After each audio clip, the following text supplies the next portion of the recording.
Your thinking is your problem. Hi, I'm Dr. Aaron Casner, physical therapist. I'm going to be here to help give you information on chronic pain and try to help you on your path to recovery because you can recover, but we need to do it the right way. So if you want more content like this, follow me, subscribe, like the video, share them, communicate with me. Leave me a comment, message me if you want to know more about a certain subject or a certain idea, and I'll dive deeper into it.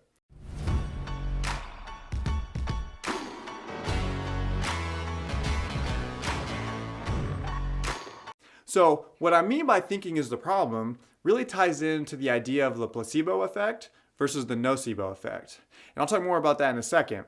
But first, let's talk about thinking in general. Thinking is a foundation of our growth or our hindrance. So if we're not thinking in the right way, we're not going to grow the right way. I'm reminded of a really good quote by Henry Ford where he said, if you think you can or you think you can't, you're right. So what that means is if you believe you can do something, you really believe you can succeed, you're probably going to succeed. You're going to be better at it. You're going to be prepared to do it, right? But if you believe you can do it, you're not even really going to start, right? You're not going to give the effort because in the back of your mind, you're thinking, well, this isn't going to work. This sucks. I have ample evidence of why this isn't going to work. Well, if you feed into that, you're not going to be able to give your maximal effort. So we got to get away from that. So let's come back to the placebo nocebo. So placebo usually is talked about when it comes to medication, right? So they did studies where they gave somebody a sugar pill, but they told them, hey, this is going to lower your blood pressure. They took it and they did some tests and they saw it really did lower their blood pressure. So just thinking about it lowered them down because they believed the treatment was going to work. What's interesting about the placebo effect is once you teach somebody about it and you say, if you just believe this is going to work, it's going to work.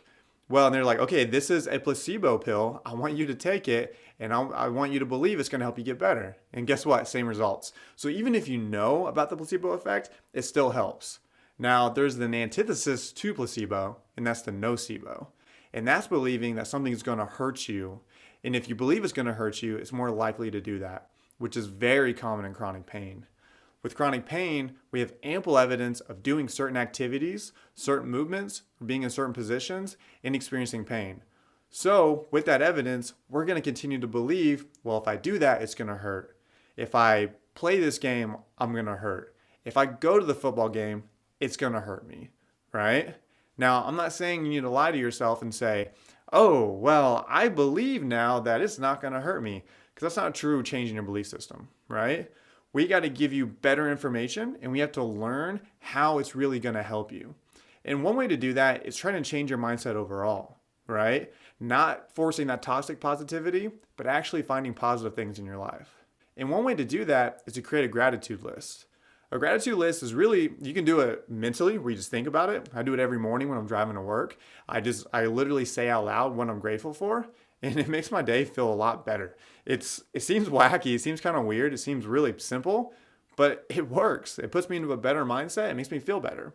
And I want you to do the same thing. So say it out loud, write it down, have a journal, do whatever you want, but create a gratitude list. And it doesn't have to be related to your chronic pain. It doesn't have to be related to the things that you're doing or working on with chronic pain. It can, and I think it's better if you can find those things that's positive with your chronic pain and your recovery, but be grateful for everything, right? Be grateful that the sun is shining that day, or grateful that it's raining if you needed some rain.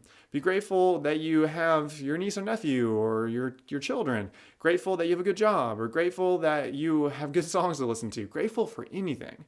Writing that down can help change your brain structure. We have evidence of that. We can change how our brain functions.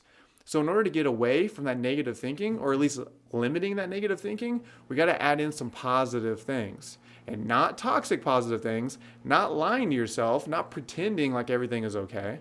Because it's okay to not be okay. But we can find things to be grateful for.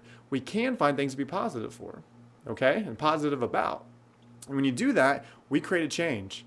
It takes small steps, but if you keep taking steps forward, eventually you're going to get to that finish line.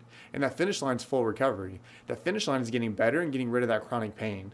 okay? And I think we can do that. So like I said, if you like this stuff, like the video, share it, leave comments, follow me, subscribe, whatever. I'm going to keep giving you content. I'm going to keep giving you more and more information to try to help you. And if there's something that really touched you and you feel like it's something that you need more of, let me know. I will give you that information. I will find out what it is that you need and I'll give it to you, okay? So let's work together. Let's help fight chronic pain and recover from it and stop believing that we can't, because we can.